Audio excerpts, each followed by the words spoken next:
Hello gamers and welcome back. I'm Rob, of course, our Warshack if you want to call me by my in-game name, and 14 more cards have been announced out of the Mean Streets of Gadgetzan set since our last video, so we're going to go over them. Some of them are actually really cool and I've been wanting to talk about for a bit now. Remember, this is sort of a first look. We're just looking at the card, talking about our basically first impressions of it. Good, bad, what decks do we think it's going to fit into, and all that good stuff. Keep in mind, again, we haven't played with the cards, so it's really hard to give a solid if it's going to be super viable or not, as the meta is going to shift very much so when this new expansion hits. So without further ado, the first card we're going to talk about is the Dispatch Kodo. The 4-drop 2/4 battle cry, deal damage equal to this minion's attack.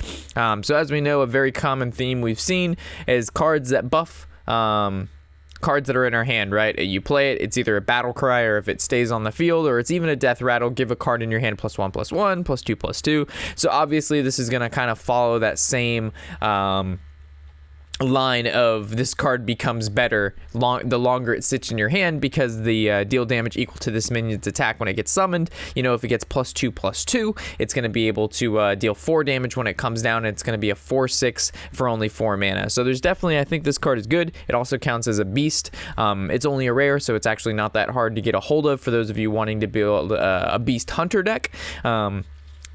Will it be seen in a Beast Hunter? Currently, the slots are filled with sort of like Houndmaster, Infested Wolf, and those cards. So it's going to be a hard take on what the Hunter's going to have to take out to put this guy in there, because Houndmaster, of course, is going to go into Beast Druid, and it's kind of hard to see Infested Wolf not be in Beast Druid, considering it's really, really good. So maybe Dispatch Kodo is a one of. But I think it's a solid minion as is. Or maybe you just take out Infested Wolf as a whole and just put in Dispatch Kodo. But the problem is, if this doesn't have a target and it doesn't get buffed, it's not that great. So maybe it's actually not that good. I don't know. We'll have to see. But I think its ability is cool, and it's definitely going to see some play with people testing it out. So we'll have to go from there if it's going to be a card that's actually going to be able to fit into the Beast Hunter deck. That doesn't exist yet. Our next card is going to be Rat Pact. All right. So we really don't even have to go over this card because it's fucking broken. It's a 3-drop 2/2 beast, and it's Death Rattle, summon a number of 1/1 rats equal to this minion's attack. And so I actually watched a couple videos of people talking about this card, including Crip and Forsen, and I think Crip's analysis of it was pretty spot on, right? You look at Infested Wolf, which we recently just got done talking about. And Infested Wolf is a 4-drop 3/3, summon 2 1/1 spiders, which is basically almost the same thing as this guy, but it doesn't have the ability of what this guy has, of being able to summon more rats based on if this guy gets buffed or not. This guy's a 3-drop 2/2, so he's costs 1 less mana, has 1 less attack, and 1 less HP. But he's going to summon at least 2 rats, which should basically be 2 spiders in the Infested Wolf. So you're not losing a whole lot by not playing Infested Wolf and playing this guy instead. So this is where maybe we don't need Infested Wolf and we can play the Kodo we just talked about earlier. For those of you, it's a Stampeding Kodo. For those of you who have no idea, I'm sorry about that. And so obviously, if this guy becomes buffed at all by any means, he's just gonna scale astronomically, right? It's gonna turn into a 3-drop 4/4, and it's gonna summon 4 spiders or 4 rats after it's done, and all the rats are of course gonna count as beasts. So it's a 3-drop, technically 8/8 if he gets buffed by 2.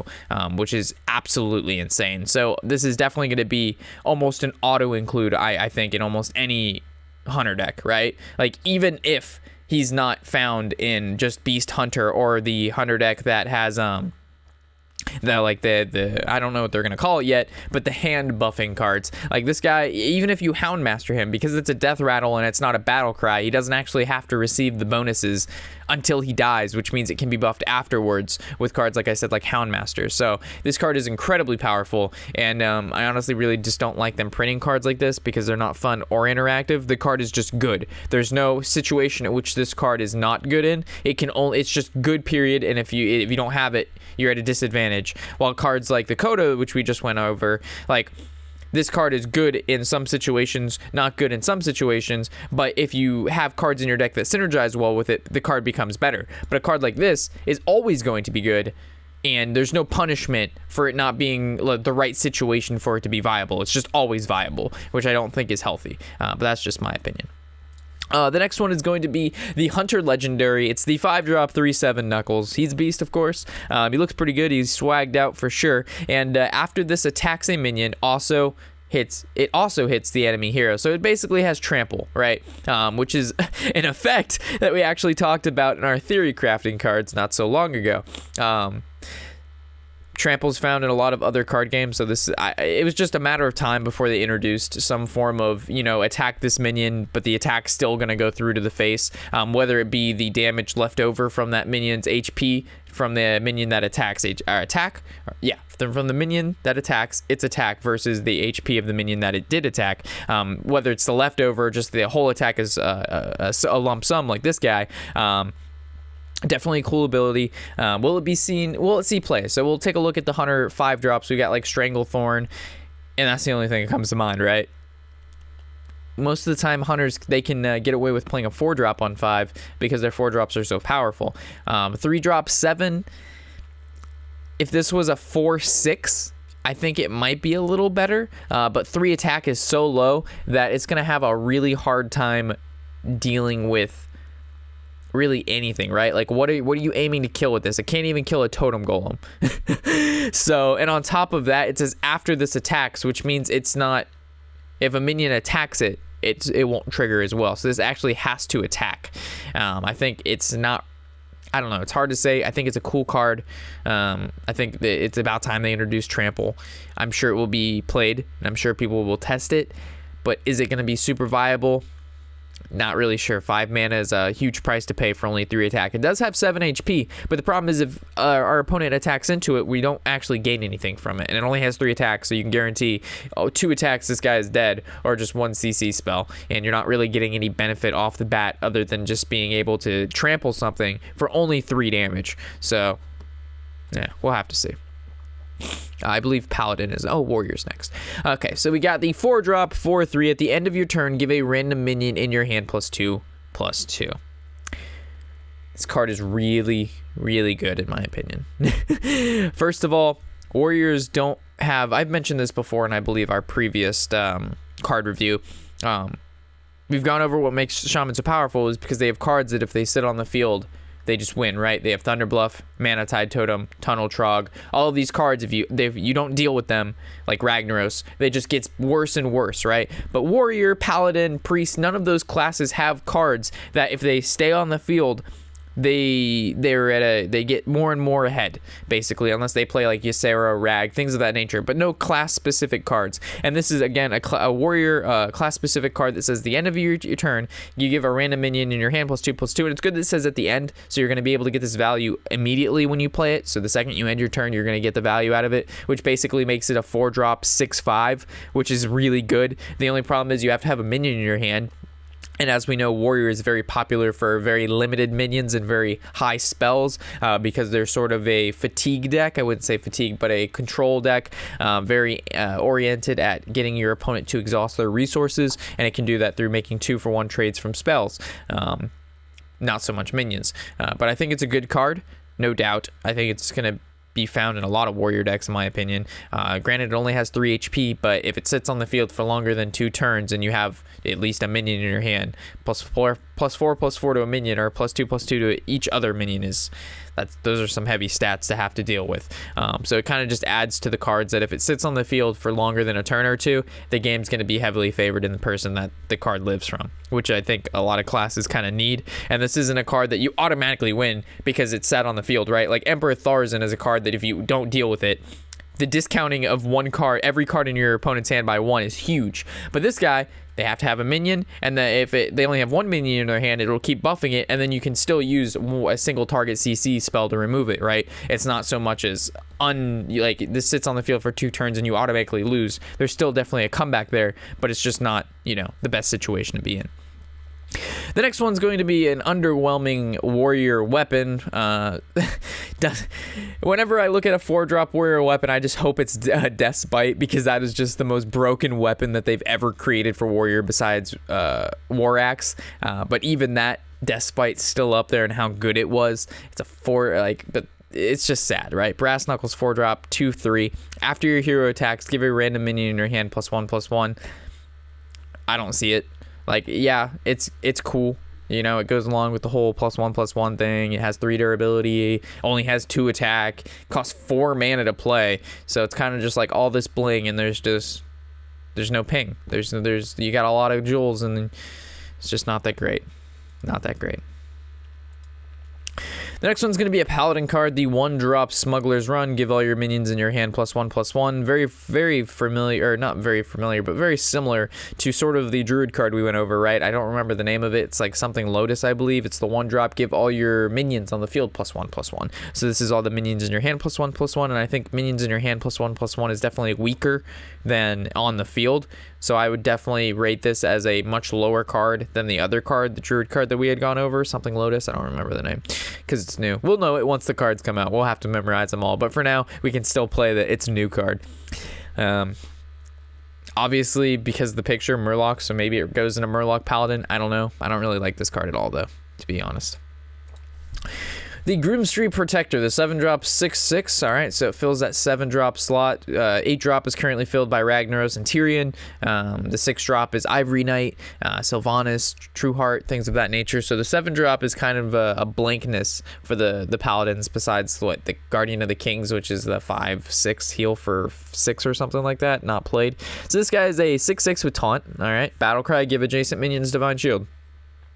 If we look at what Divine Shield is worth, there's a card, I believe it's a 1 mana, give a creature Divine Shield. So Divine Shield is basically worth 1 mana. So he's a 6/7 drop, which most 7 drops have at least a 7/7. So you're paying in a 1/1 stats. And he has Taunt, which is worth 1/2 a mana.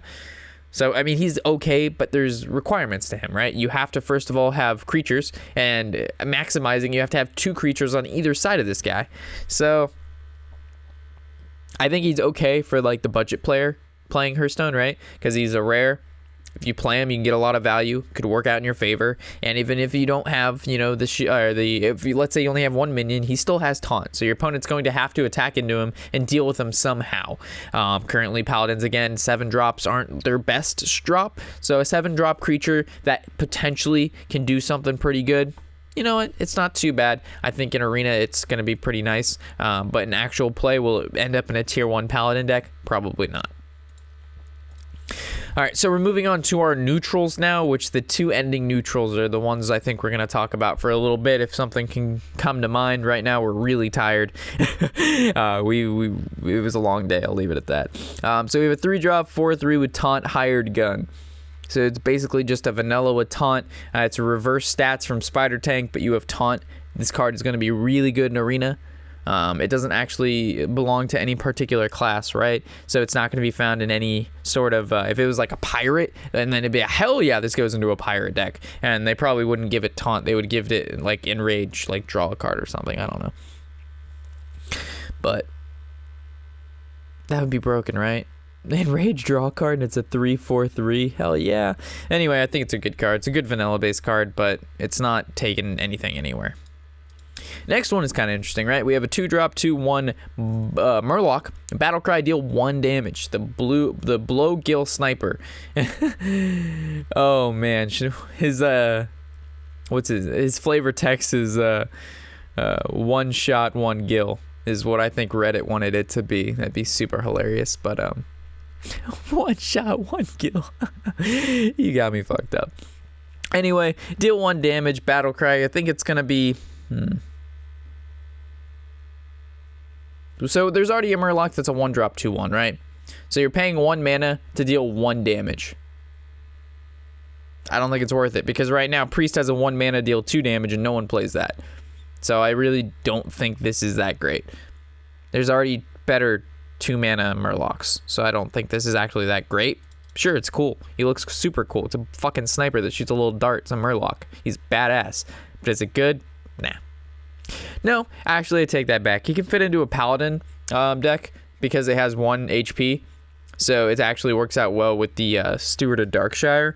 But besides that, I still think there's better Murlocs. Like the one that summons, it's a 2/1 that summons a 1/1 Ooze.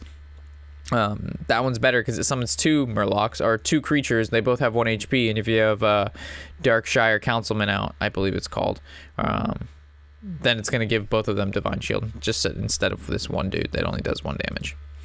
The next one's going to be Backroom Bouncer, the 4-drop 4/4. Whenever a friendly minion dies, gain +1 attack. So he's basically a bigger Ravaging Ghoul. Not Ravaging Ghoul. What's his name? He's a 3-drop 2/2 or a 3-drop 3/3. No, he's a 3-drop 2/3. Whenever a minion dies, get +1 attack. And he's not played. I don't even know his name because he's not played. He's from the classic set. So this guy doesn't really strike me as anything that great. And it's whenever, but the other card is whenever a minion dies, period. This has to be a friendly minion. So I actually think this guy is trash. I think this guy's just bad. There's no room for cards like this. It's just bad. He doesn't even look that intimidating. I suppose if fucking Tarn that big, that's the size. He's definitely taller than the door. All right, that's kind of scary. Never mind. Can't talk shit. All right, this guy is really cool. The 5-drop 2/2, so the stats are absolutely just horrible, right? 5 mana 2/2. Ugh. He makes Firelands Portal. It's just gonna be another bad card to pop out of Firelands Portal. And he's a doppelgangster. Name's pretty cool. And he's a Battlecry summon 2 copies of this minion. So again, they're really pushing the whole increase the stats of cards in your hand, right? So you give this guy +1/+1, and all of a sudden he's a 5-drop 3/3 that's going to summon 2 more copies. So you basically get 2 more 3/3s. So for 5 mana, you've gotten yourself a 9/9 in stats, technically. But your opponent's going to be able to do wide removal for the field, so field removal, like Excavated Evil would take care of it. But you buff this guy to a 5/5, or you buff him to a 4/4, and all of a sudden you've got 3 4/4s on the board, and your opponent's like, oh shit. But definitely he is a card that's going to be required to play in a very specific deck, and that deck is hopefully the buffing deck, the hand buffing deck. And then the buffs that you play, you have to first of all have this card in your hand, and then it has to land on him, right? Because I think it's going to be okay. I don't think he's as good as what people think he's going to be, because the probability of, first of all, he's going to have to be in your hand, right? Then you have to play a card that buffs him. It has to buff him enough to make him useful. So he has to be at least kind of like a 4/4, right? I mean, even if he's a 3/3, he basically played a 5-drop 9/9, but because it's spread across 3 minions, like a field removal kills it like an Excavated. So you need them to have at least 4 HP or something like that, because we know Priest is going to be super fucking popular. So we need 4. So that's a 2/2 in stats, which means basically 2 buffers have to land on this specific guy, and he has to stay in your hand. Most likely not going to be playing him on turn 5. He has no ability besides just being good stats, right? So I think he's okay. But he's probably not even okay. He's probably just bad, to be honest. But it's a cool ability. Summon 2 copies of this minion. This guy should be in a warrior card, right? And he should have taunt. Taunt warrior would then become a thing, because you could play this guy and then you could bolster, and then we would have taunt warrior guaranteed. But no, we make this guy a neutral. We make him have no taunts, and that's it. Make warriors great again. Make taunt warriors great again. All right. This is the guy we all had to vote for, even though they were probably going to release him anyway, which I'm sure they would have anyway. He's one of the tri-class cards, so he goes into Paladin, Warrior, or Hunter. He's 7-drop, 5/6, so obviously you're not playing him for the stats, you're playing him from the Battle Cry. And he says, Battle Cry, give a random minion in your hand +5/+5. That is huge. You lose tempo, gain value. So you're basically playing a 7-drop 10/11. Wow. And yeah, Bran out. You just gave yourself a free 10/10. So obviously, if you play this guy and it lands on the guy we were just at, the 2/2 that summons 3 copies, you summon for 5 mana 3 7/7s. Obviously, that's great. Is it gonna be probable? Probably not, but it's gonna happen, and some guy's gonna get fucked. Obviously, this is gonna be played in the hand buffing decks. +5/+5 seems a lot, but you're giving up. Turn 7, you play this guy. You're not, again, he's pretty low on the stats. 5/6, not that great. Still decent, but not that great. And you're giving up your turn, because nothing's really happening, right? You're just buffing a card in your hand, and then you're going to play that card next turn. And obviously the card that you put it on, unless it has immediate impact, like let's say you put it on a rag by accident, like you can't choose where this goes, so your rag turns into a fucking 13/13 rag that can't attack anyway. So I mean, it all depends on the situation, right? It looks really good up front, but then you look at like what it can actually land on, what's in your deck, and the probability of it landing on what you want it to land on, and then having this card on turn 7 when you have another creature that creature can do something with that +5/+5, you know, it starts becoming less great and more so luck. But you know, that's a card game. And this card is another disappointment. I'm sorry I don't sound too excited, but we haven't really seen anything. I mean, I'm don't get me wrong, I'm super excited about this expansion. The hand buffing thing is cool. I'm just super tired, I guess you can put it that way. But this card is, this is basically another Barnes, right? So it's a 6-drop 4/3 battle cry. Choose a friendly minion and swap it with a minion in your deck. So if you didn't, this was a card that was announced by Disguised Toast, and he gave the example of putting back a tiny fin. So let's say the tiny fin is out, right? And this is the example he had. And you play Madam on the tiny fin returns into your deck, which means you can redraw it sometime during that game, and it's going to summon a random minion, so it can be Yasharj, which he did, and then the Yasharj pulls back out tiny fin, which was just a silly example, but it's kind of just like one of those RNG cards, right? So you put back in, let's say, a totem if you're playing Shaman, or just some not so great card that you've already obtained the value from its battle cry, like Disciple of Cthulhu, any Cthulhu buff, or any card that the battle cry, you know, it doesn't even have to be battle cry, but let's just best case scenario, played a card, got its battle cry, nothing really from there, put that card back in your deck so you can reactivate it later on, and it pulls out some card like a Ragnaros, a Ysera, a card that gives you plus spell power, a Death Rattle. Just it's going to be RNG, and obviously her stats show that, right? They made a 6-drop 4/3, which shows you're not playing her for stats, you're playing her for her battle cry, which could possibly win you the game based on what it pulls out. Some games you're going to get some crazy shit, some games you're going to get some bad shit. And the thing is that you can coin her out on turn 5, and if you're playing, like, let's say some stupid druid ramp, not stupid druid because it's not stupid, but if you're playing some ramp druid deck where more than half of the deck is creatures that cost 9 or 8 or more, you're going to be able on turn 6 swap out maybe like a, I don't know, a 2 or 3 drop Mire Keeper, not even Mire Keeper, a Mire Keeper is an example, but like a Living Roots Groot or something like that, and pull out like an 8/8 with Taunt or something silly. I don't know. It just seems like this is one of those cards that it's just very random, and it can definitely swing games based on what she pulls out, which isn't a true display of skill. It is basically pray to the RNG gods and bring out something great for me, daddy. So with that, this wraps up all of the cards that have been released thus far. Keep in mind that as you know, time moves forward, more and more cards will be released, and I'll try to cover them. And again, I'm not trying to cover, I could do all of them in one shot, but that video is going to be stupid long, and you won't get the full coverage you want.